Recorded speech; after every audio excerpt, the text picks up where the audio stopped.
we had some pretty good snowfalls Oh.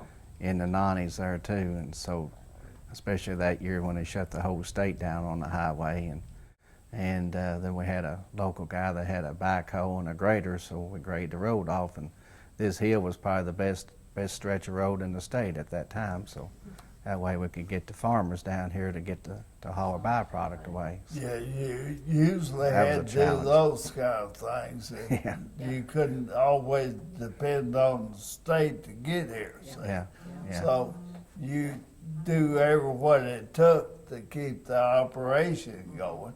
I've even wheeled the salt out of the boiler in the wheelbar and scattered it with a shovel up and down the hill in order to keep the operation, intact and keep it producing. So those are some of the things that you experienced, being a master distiller also. During that same time, we thought we was going to have to throw the towel in because the power went out. Yeah.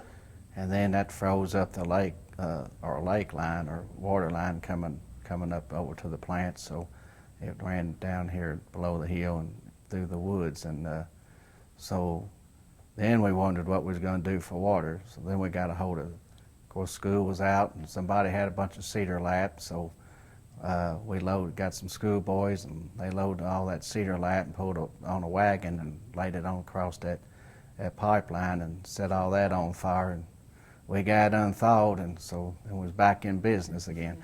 I've seen time that you couldn't do even that.